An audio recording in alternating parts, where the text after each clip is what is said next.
sa kanya share ko. Kasi mas malaki yung area. Yes, but this one is, whoever, still po. Pero sa kanya ko bibigay. Kasi kayo po yung gusto ko talaga ito. Siyempre, siya yung mukha ng naga eh. Siyempre, hindi. Pagka ganon, Kuya Will, maganda ka ng dalawang sobre. Ito naman hong si dating Vice President Leni Robredo, nahihiya pa eh. Huwag na ho kayong mahiya kay Kuya Will. Huwag ho kayong mag-alala. Marami pa ho ang susunod. Kung hindi ho niya kayo pinuntahan nung fiesta ng Peña Francia, at least yan, 3 milyon ang dala-dala para sa inyo. Para sa mga kababayan nyo. O para dun sa mga taga-naga, ayan na ho ha, huwag nyo hong kalimutan sa susunod na eleksyon. Itong si Kuya Will, nagbigay ho ng 3 milyon.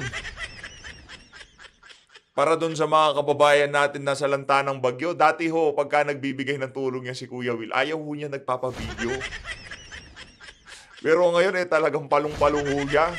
Kitang-kita nyo ho kung talagang gusto ho niya makita ng camera na inaabot niya yung 3 milyong piso dito kay dating Vice President Leni Robredo. At dito rin ho sa video na to, pag-usapan ho natin ang naging pagbisita nitong si Marcos Jr.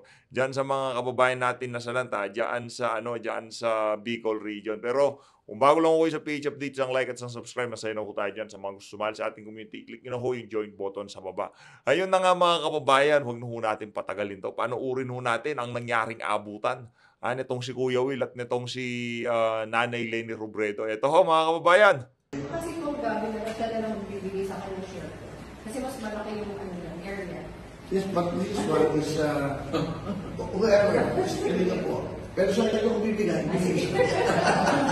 Kasi kayo po yung gusto ko talaga ito. Siyempre, siya yung mukha ng naga eh. Siyempre, hindi. Pagka ganon, Kuya Will, maganda ka ng dalawang sobre. Hindi ka na nahiya dyan sa nakapula. Dapat binigyan mo rin tong si Sir. Grabe naman yan. Dapat inabutan mo din kahit magkano lang. Pinaupo-upo mo dyan. Dapat ikaw na lang umupo dyan sa pwesto ni Sir. At inabot mo na lang dito kay dating Vice President Leni Robredo. Yeah. Mag-usap na lang kami ni Kong Gabi. Kasi ano po, din. Grabe, paldo na naman tong Sir.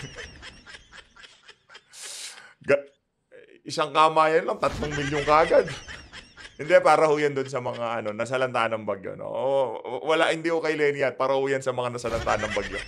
Hindi ho yan gagamitin sa kampanya. Pero yung tulong na ipambibili dyan sa 3 milyon na yan, may pangalan ni Kuya Will at nitong si Leni Robredo. From Kuya Will and former Vice President Leni Robredo. Anak na to. Malaki yung area niya. Mag-share na lang kami. Ayun, ano po, masaya na yung tulog na. Ano po, para dun sa mga nasa Bicol region, huwag niyong kalimutan tong si Kuya Will Napakalinaw, 3 milyon ho yan para dun sa mga kababayan natin nasa lanta.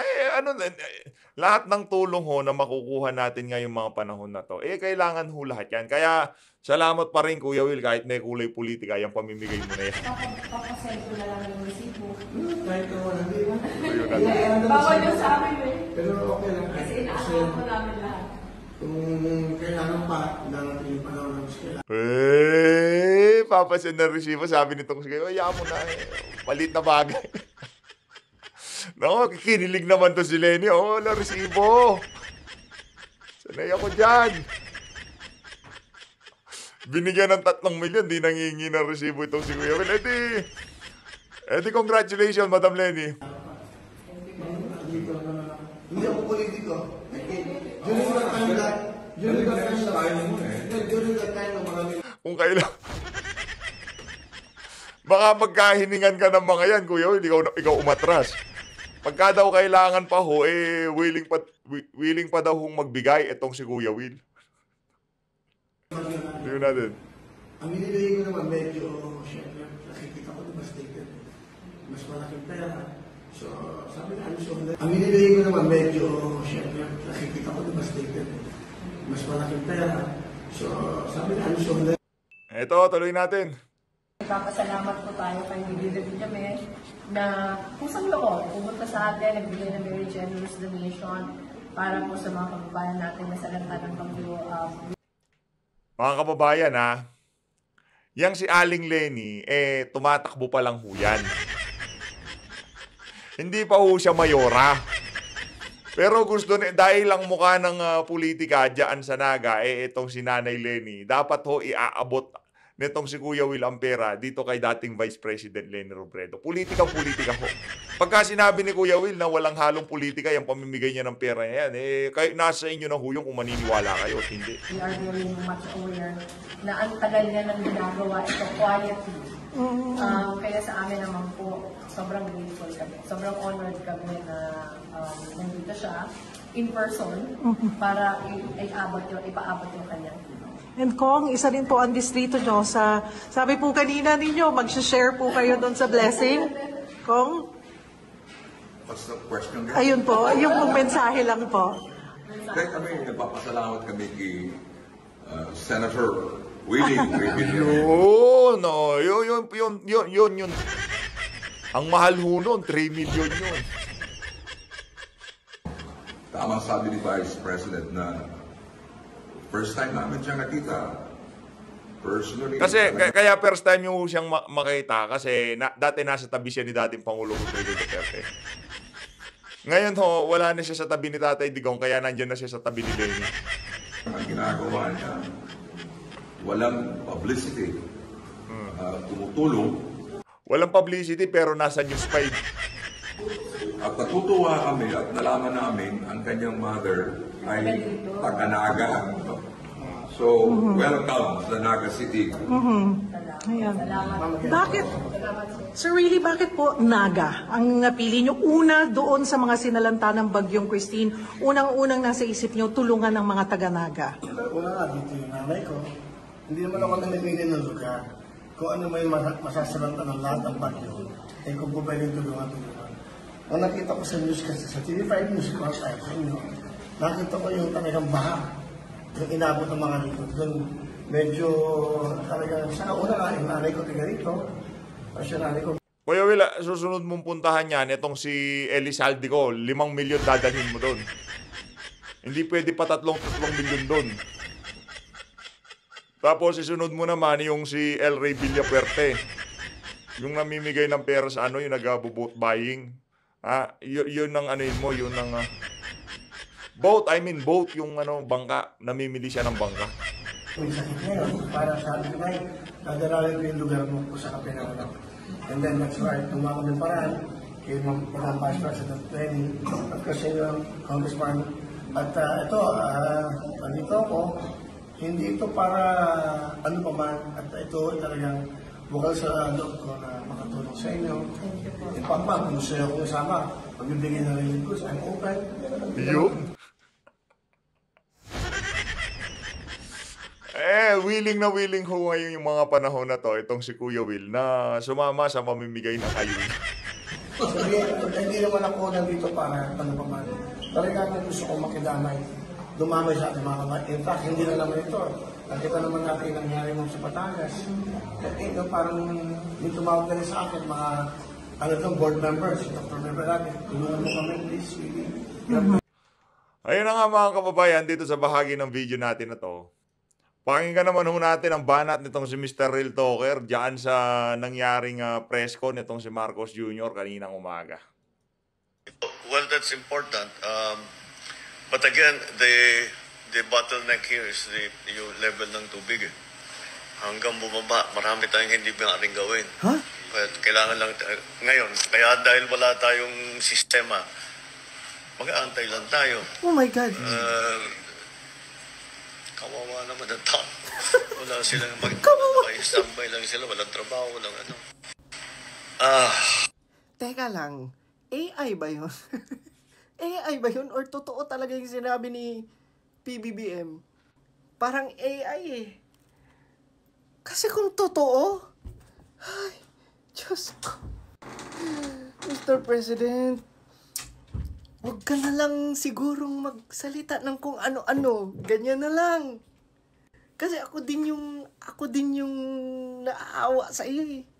Correct. Kung siguro wala kang solusyon na masabi, Hindi ho natin malaman yung comms nitong si Marcos Jr. Bakit hindi ho siya binibigyan ng yung tipong pasaulo nyo na lang ho yung mga sasabihin niya kasi nagkakalat ho siya sa social media eh.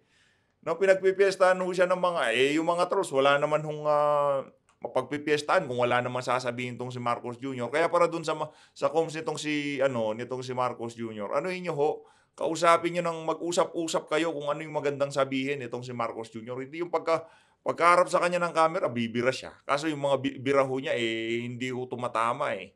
Huwag na lang sigurong magsalita. Ganyan na lang siguro. Correct. Kasi alam niyo mga Lods, the more na nagsasalita ang presidente, at the more na maraming mga kababayan natin na kailangan ng rescue, tapos salita ng salita ang leader, hindi salita ang kailangan. Ang kailangan, rescue. Ang kailangan, tulong, agarang tulong, Mr. President. Sana po yung na-watch ko lang ay AI. Please, sana lang. Hindi, ang atin naman ho kasi dito, simple lang naman yan, Mr. President. Ang pinakamaganda ho kasing approach dyan, sa totoo lang, hindi nyo naman kasi kailangan magpunta sa mga lugar na nababaha. No? Hindi nyo ho kailangan makipagdaupang palad doon sa mga kababayan nating talagang nasalanta nitong bagyong Christine. Ang kailangan ho ng mga kababayan natin solidong solusyon doon sa mga problemang kinakaharap nila ngayong mga panahon na to. Kung inaakala nitong si Marcos Jr. na mabubus niya yung moral ng ating mga kababayan sa pagpunta niya diyan sa Bicol region, lalo lang ho silang nawawalan ng pag-asa. Kasi ikaw, presidente, hindi mo kailangan gawin yun. Nandun yung mga alter ego mo, yung mga head of agencies, sila yung pupunta dyan, sasabihin nila na ang Pangulo, everything is under control, ika nga. Kaso ang ginagawa ho nitong si Marcos Jr., pakamay-kamay siya dun sa mga tao doon. Ano ho ba? Ilan ho bang mga tao ang nakakita sa kanya doon sa lugar na yon? Heto ho mga kababayan, ha? Panuurin ho natin to. Ito ho naging press con nitong si Marcos Jr. Ang atin lang naman ho dito, imbis na yan ang gawin mo, magpunta ka sa Malacanang, umupo ka doon, papuntahin mo yung mga head of agencies, government agencies, pagkausapin mo, tanongin, mag-brainstorming kayo. Kasi ang problema, baka yun ang kulang. Baka puro pulbo na ho laman ng ulo nyo, wala ng brain. Umaga po, Okay. mga kasama. Good morning po. Dumaan lang po ako para makita na yung mga dala namin na tulong at lahat kayo na kailangan mag-evacuate dahil nakalubog pa yung mga ibang bahay ninyo at na-evacuate para dinagay na ngayon dito sa City Hall. At pinuntahan ko lang para makita ko na maayos naman ang pag-alaga sa inyo. Ngayon, ito nakapila na yung mga iba para mapakatanggap ng cash assistance na ibinibigay ng DSWD. Lalong-lalo na para dun sa mga pwede nang umuwi ay meron kayong gagamitin para sa mga pangangailangan ninyo. Pero yung mga uuwi, para kahit na uuwi ay pag una ninyong dating sa mga bahay ninyo, tutulungan pa rin namin kayo, bibigyan pa rin namin kayo ng mga food pack dahil sa pag-uwi ninyo, baka hindi pa kayo magluto, hindi pa nawala yung mga ibang gamit ninyo. So magpapadala pa rin kami ng food pack sa inyo. Kaya mabigat itong nangyari sa inyo at napakalaki ng tubig na dumaan. At ang mahirap kasi, yung baha na galing kami sa Buli, hindi gumagalaw talaga yung tubig eh. Oh, marami doon sa hindi talaga gumagalaw ng tubig kaya gagahanapan natin ng paraan yan. Ngayon, ngunit para sa ngayon, ngayon pa lang Mr. President, no? Ngayon pa lang hahanapan ng paraan. Anak ng tokwa. Nag-aerial inspection na kayo't lahat-lahat. Nandyan na yung mga reports. Ngayon nyo pa lang hahanapan ng paraan. ay asahan ninyo, basta't nandito ang Dito ho, talagang nakikita natin na totoo yung sinabi nitong si Vice President Sara Duterte na hindi marunong maging presidente. Itong si Marcos Jr. Hindi ho talaga siya marunong maging presidente. Sinasabi nyo, magaling kayo, mahusay kayo, ayaw nyo bumaba sa pwesto. Ngayon, itong mga kaganapan na to, talaga lamang hong naglalahad na kayo mahihinang klase. Hindi kayo marunong maging pangulo. Mahalaan tuloy-tuloy ang aming pagtulong sa inyo. Sabihan nyo lang, andito si Mayor, andito si Secretary Rex, andito yung mga ibang cabinet secretary para marinig mula sa inyo kung ano yung mga pangangailangan ninyo. Sige, basta't asahan ninyo, hindi kayo namin nakakalimutan at lagi namin iniisip kung paano kayong tulungan. Sige po, maraming salamat po. Palakpakan naman ho yung mga taga Bicol. So, panoorin Again, mo natin ang buong, fuel ano is the niya, ang distribution. buong press con. That's one, sir. And I just talked to OCD that the fuel supplies are going low on the depots. So USEC Wimpy Puente-Bellas is talking to the oil companies now and the PNP to prioritize the trucking of the fuel here. And OCD has available for Kamsur and Naga a total of about 10,000 liters in fuel assistance, which we will talk to the Vice Governor and the Mayor how best to distribute. We have to ration it and we have to prioritize For it. now. Yes, sir. Well, the priorities will be, first of all, will be the hospitals. The responders. Who need further generators. They will need, so the hospitals for all the responders, and then the agents, the offices, the agencies that are working, they need to have, they need to have power to function. Even though, sir, the roads may be passable, we still have to unclog the highways. So we are looking for alternative routes through the Bondok Peninsula and shipping things into Pasakaw and other ports from the Visayas in, because the Matnog-Allen Highway may also be clogged with traffic, sir. So we still may blocked, have, it's- yes, sir. blocked We it have as to unclog the highways as much as possible. We cannot prevent private individuals from transiting. Of So course. from Cebu, sir, we'll use Philippine Navy or other assets point to point from Cebu by boat already. Saan bababa? Sa Pasakaw, sir. Dito. Ah. Sir, LCT po. Okay. All right. Wala pa tayong forecast dun sa susunod na ano? LPA. It's going north. Yeah, daplis lang daw ng lupa. Oh. Okay. So, yun ang inaalala namin kasi may LPA pa na parating. All right. So at least for the immediate needs, I think we're okay. Ang problema talaga natin dito, which is very different from kasi when we went around, nang lumipad kami kahapon, wala nang masyadong tubig. Meron mga area pang nakabaha. Pero very small compared, considering na nauna kayong maulanan. Etong mga lugar, mga Batangas, mga Cavite, nawala kagad ang tubig. Dito hindi nawawala ang tubig. But that's the proverbial problem of the Bicol River Basin. Kaya kailangan talaga natin pag-isipan what are we going to do in the long term, because you cannot expect any changes. Next time it rains, eto na naman tayo. Hindi. Ang problema dyan, Mr. President, ano hong nangyari doon sa mga flood control? Yung 5,500 flood control, wala hong maraming nabago sa ating kalikasan dyan sa mga bagyong bumibisita sa ating bansa. Sa loob lamang ho ng 3 taon, hindi ho ganun kalaki ang pagbabago. Ang problema ho, ano hong nangyari doon sa mga flood control na gumagana noong panahon ni dating Pangulo Rodrigo Duterte at ngayong mga panahon na to, ganyan ho ang nangyayari. Yun ang sagutin nyo sa ating mga kababayan. Kasi ho, sinisisi nila kesyo climate change daw, sobrang lakas daw ng bagyo. Noon hong panahon ni Tatay Digong, maraming bagyo ang dumadaan. Talagang malakas pa ho dito sa Christine na to, pero hindi ho inabot ng mga kababayan natin dyan sa Bicol region, yung kanyang klaseng aberya. It will be the same situation all over again. So we have to find a long-term solution. Pinag-aaralan ko ito, and I found that in 1973, there was the Bicol River Basin Development Project. It was a USAID project na it included the building AID, pero may kasamang ADB, pati yung mga Japanese, yung wala pang JICA noon. What was the equivalent of JICA? Huh? Pati EU kasama sa plano. And it was a very I have here a study of from someone from UP that assessed the effects of the BDP. Despite some challenges, mukha namang naging malaking naitulong.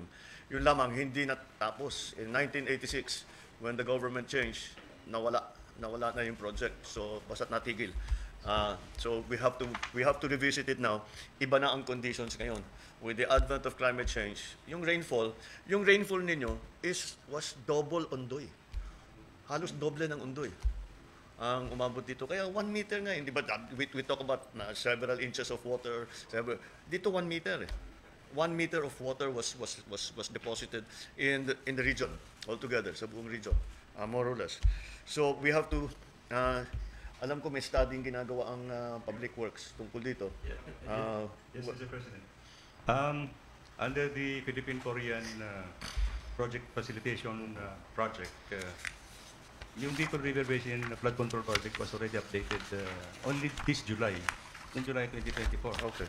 Now, including the feasibility study for the flood control program, Mr. President. So by early next year, we'll be doing the detailed engineering design of The difference between the original development project for the Bicol River Basin was yun, hindi lang flood control. Flood control was only one aspect. Marami yun, may farm to market road, maraming ano mga na sinama doon sa malaking project. It was really to support because depressed area, yung mga depressed areas here in Region 5. Now, we have to focus specifically on flood control. The others, marami naman tayong mga plano for the rest of it, but we have to focus now on flood control because flood control, kaya nga, sobra na yung tubig eh. Hindi na talaga